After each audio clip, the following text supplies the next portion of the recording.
La doctora Alicia Seberg realiza una llamada urgente a Patrick Jane en el instante en el que descubre algo imposible. Dentro del tanque de contención aparece un frasco abierto de Crypto-Hasta-B, un virus modificado en laboratorio con potencial devastador. Con una serenidad que hiela la sangre, le comunica que necesita su ayuda inmediata porque ha sido asesinada. No dice que va a morir, afirma que ya la han matado. Está convencida de que alguien la expuso deliberadamente. Jane y Teresa Lisbon llegan en helicóptero a las instalaciones del CDCA, una agencia gubernamental encargada de controlar amenazas biológicas. Ahí ya se encontraban varios agentes realizando una revisión de inventario rutinaria. El responsable del operativo es Dean Harken, un hombre territorial, orgulloso de su autoridad y poco dispuesto a permitir injerencias externas. Desde el primer momento deja claro que el CBI está ahí solo porque él lo tolera. Aunque Alicia insiste en que alguien la ha infectado, el CDCA sostiene que probablemente abrió el frasco por error y ahora no quiere admitirlo. Jane y Lisbon ingresan a la zona segura acompañados por Cliff Edmonds, compañero de trabajo y esposo de Alicia. Les explican que existe un antídoto contra el virus, pero únicamente funciona si se administra antes de la exposición. En el caso de Alicia ya es demasiado tarde. La única opción es esperar y observar cómo el virus avanza mientras su cuerpo empieza a deteriorarse. El acceso al tanque donde se encontraba el virus está protegido por un sistema de seguridad con escaneo de retina. En teoría, solo 5 personas pueden entrar: Alicia, Cliff y los 3 asistentes del laboratorio. Ese detalle reduce de inmediato la lista de sospechosos. Jane comienza a hablar con cada uno de ellos desplegando su estilo habitual, aparentemente distraído pero calculado. Hace preguntas inocentes, comenta detalles personales y observa reacciones. Su objetivo no es obtener respuestas directas, sino provocar errores. Uno de los asistentes, Welks, comete un desliz cuando Jane menciona la posibilidad de que Alicia tuviera un romance. Welks responde con una aclaración innecesaria, dejando entrever celos o resentimiento. Sin embargo, la posible motivación pasional pierde fuerza cuando Alicia y Cliff admiten que mantenían un romance abierto. Ambos tenían aventuras y no lo ocultaban entre ellos. En ese ambiente, los celos no parecen un móvil sólido. Mientras el tiempo se agota, la tensión emocional aumenta. Cerca del final, Isabel, la hija de Alicia y Cliff, se comunica por videollamada con su mamá. La niña aún no comprende del todo la gravedad de la situación. Alicia, visiblemente debilitada, mantiene la compostura para despedirse. Cliff observa impotente. La escena es devastadora. La ciencia, la seguridad extrema y los protocolos no pueden salvarla. Finalmente, Alicia cae al suelo frente a su esposo y ante la mirada de su hija a través de la pantalla. Muere sabiendo que alguien dentro del laboratorio la ha traicionado. Fuera de la sala, el conflicto entre Harken y Lisbon continúa. El CDCA se resiste a tratar el caso como homicidio. Jane, incapaz de contener su sarcasmo, provoca a los agentes insinuando que están perdiendo el tiempo. Lisbon, consciente de que la situación puede estallar, lo envía a distraerse la máquina expendedora con $1 para evitar un enfrentamiento directo entre agencias. Al mismo tiempo, el equipo descubre un dato relevante del pasado. Alicia, Cliff y 2 de los asistentes, Tripp y Lilith Nash, trabajaron anteriormente en el Departamento de Bioquímica del Instituto Técnico del Norte de California. Ahí eran conocidos no solo por su talento, sino también por el drama constante de su relación poco convencional. Este antecedente sugiere que la historia entre ellos es más compleja de lo que aparenta.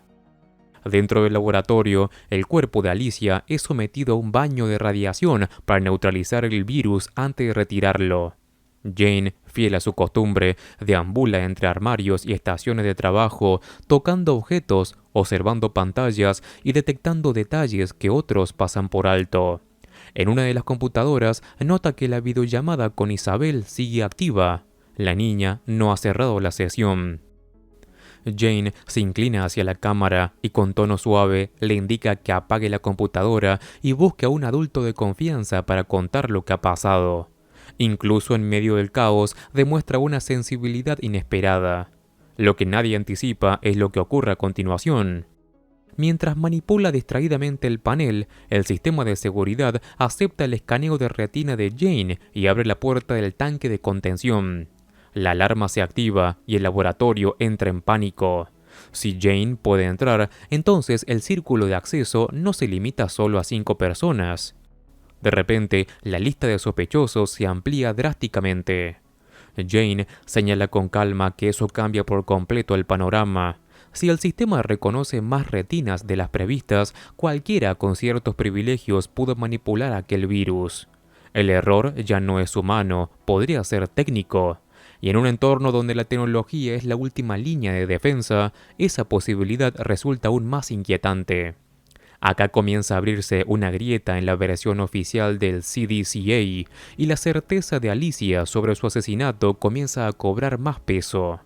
El caos que provoca la apertura del tanque no tarda en transformarse en acusaciones. Jane, con aparente ligereza, señala lo evidente. Si el sistema aceptó su retina sin que él estuviera autorizado formalmente, entonces la base de datos está comprometida. Eso significa que no eran 5 las personas con acceso al cripto hashtag B. El grupo de posibles responsables acaba de ampliarse. La atención se dirige entonces hacia el jefe de seguridad de la compañía, el señor Price. Si el sistema falla, él debería saberlo. Lisbon y Harken intentan interrogarlo, pero el choque de egos vuelve a entorpecer todo. Discuten sobre jurisdicción, sobre quién tiene autoridad para hacer preguntas, sobre quién está al mando. En medio de este forcejeo burocrático, Price toma una decisión impulsiva y huye. Su escape es torpe y desesperado. Sale del edificio, intenta marcharse en su auto, pero no logra llegar lejos. Pierde el control en el estacionamiento y termina estrellándose antes de poder abandonar el recinto. Lo regresan malherido, asustado, con la presión encima. Ante la amenaza de que el FBI sea llamado a intervenir, algo que Harken menciona para reafirmar poder, Price termina cediendo. Confiesa que el software del sistema de seguridad lleva meses presentando fallas intermitentes, glitches que nunca fueron reparados del todo. La empresa lo sabía, pero no lo consideró prioritario. Aquella negligencia cambia el eje de la investigación. Ya no se trata solo de acceso físico, sino de vulnerabilidades digitales. Mientras tanto, Cho y Rigsby siguen otra línea. Investigan el pasado sentimental de Cliff y localizan a una de sus antiguas aventuras, Greta Sky, una estudiante graduada del instituto donde trabajaban años atrás. Ella describe a Cliff como alguien poco celoso, incluso relajado respecto a la relación abierta. También habla de Alicia con respeto como una mujer fría en apariencia, pero segura de sí misma. Sin embargo, revela un episodio inquietante. Durante su relación con Cliff, recibió una nota anónima con amenazas. En su momento sospechó de Alicia, pero hubo un detalle que siempre le resultó perturbador. Un día que visitó el laboratorio, una de las asistentes la miró con un odio evidente. Esa asistente era Lilith Nash. Esa información añade una sombra más sobre Lilith. Grace profundiza en su historial y descubre que bajo su nombre actual no hay antecedentes, pero que durante un breve periodo estuvo casada y utilizó el apellido Blaum. El divorcio fue conflictivo.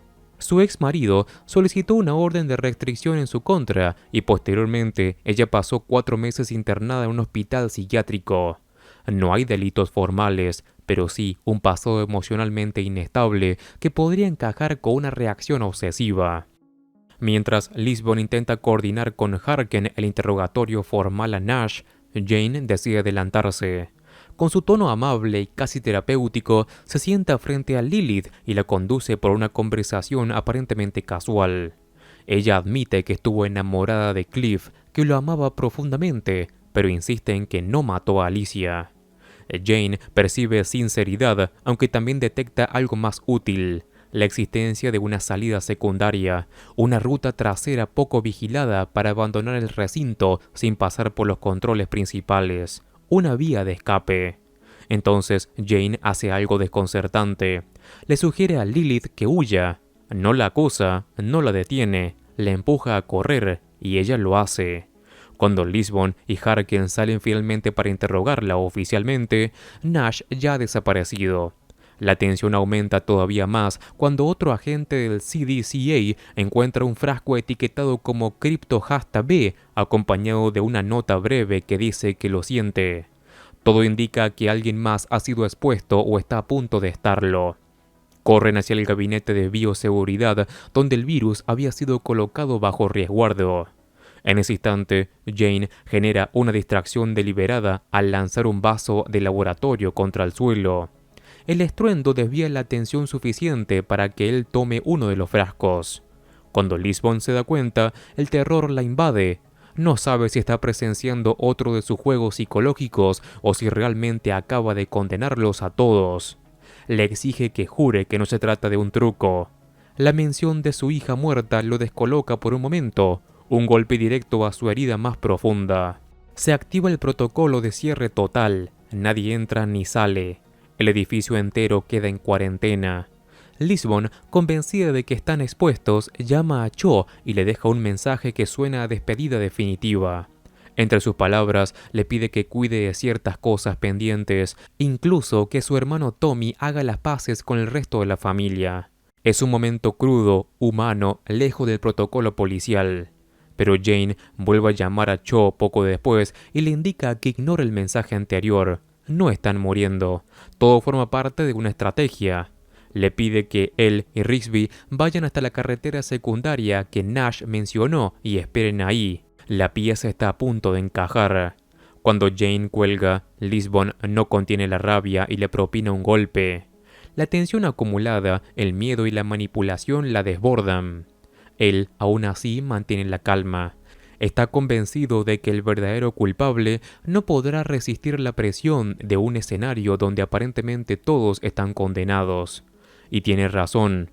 Cuando Harken se acerca para informar que alguien ha sido reportado como desaparecido, Cho y Rigsby ya están en posición. En la salida trasera esperan a Welks, quien intenta marcharse discretamente aprovechando la confusión del confinamiento. El círculo comienza a cerrarse. Cho y Rigsby interceptan a Welks en la carretera secundaria que Lilith había mencionado. No parece nervioso, pero tampoco sorprendido de que lo estén esperando. La calma que intenta mantener no resiste demasiado cuando lo llevan de regreso al laboratorio. Mientras tanto, dentro del edificio, el ambiente sigue cargado de tensión. Harken está furioso por la manipulación de Jane. Lisbon todavía procesa la mezcla de rabia y alivio, y el personal del CDCA intenta recuperar el control de la situación. Jane, sin embargo, ya ha atado los cabos. Nunca tomó el frasco real con virus activo. Sabía que el pánico obligaría al culpable a moverse. Alguien que realmente estuviera implicado no podría quedarse quieto ante la posibilidad de que el inventario fuera revisado con lupa tras una supuesta segunda exposición. Wells termina confesando. Durante meses había estado robando cantidades pequeñas del Crypto-B. Lo hacía de forma gradual, casi imperceptible, vendiéndolo en el mercado negro a través de contactos clandestinos interesados en armas biológicas. Confiaba en que las mínimas diferencias de volumen no serían detectadas en auditorías superficiales. Pero cuando comenzó a sospechar que el inventario sería revisado con mayor rigurosidad, necesitó una cortina de humo. Y Alicia fue esa cortina. Manipuló el sistema y abrió el frasco para simular un accidente o un acto imprudente en ella. Sabía que su personalidad fuerte y su historial poco convencional facilitarían sembrar dudas. Si la exposición parecía un error humano, la discrepancia en el inventario podría atribuirse al caos posterior o a fallas administrativas. Alguien tenía que cargar con la culpa y eligió la persona que menos podría defenderse una vez muerta. La llamada desesperada de Alicia a Jane cobra entonces un significado todavía más trágico. Ella comprendió de inmediato que no había sido un accidente. Conocía los protocolos mejor que nadie. Sabía que jamás habría dejado un frasco abierto. En sus últimos minutos no solo enfrentó la muerte, también la traición de alguien en quien había confiado. Cuando Wells es finalmente arrestado, el silencio que queda en el laboratorio es pesado. No hay sensación de triunfo, solo una verdad incómoda. El virus más peligroso no era el que estaba en el tanque, sino la ambición y la codicia que habían crecido dentro del equipo. Harken, aunque no lo admite abiertamente, queda expuesto por la negligencia del sistema de seguridad y por su resistencia inicial a considerar que había un crimen. Lisbon recupera el control institucional del caso, pero emocionalmente el día deja marca.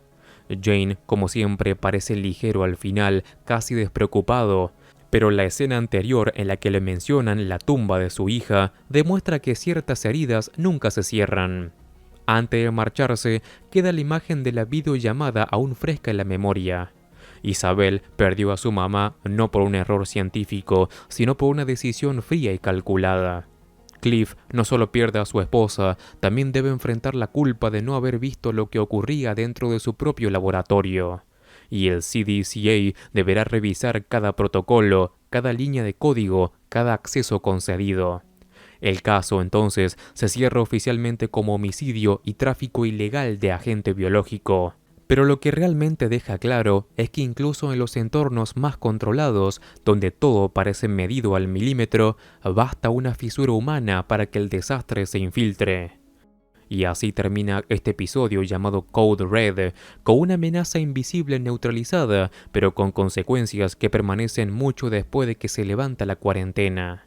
Antes de terminar con este video, y si te gusta El Mentalista, te cuento que en el canal estoy siguiendo todos los capítulos caso por caso, así que te invito a que entres y encuentres toda la lista de reproducción completa y ordenada. Como siempre, me ayudas muchísimo al dejar un like y si querés suscribirte así no te perdés nada de mi contenido. Un saludo, Master Movies.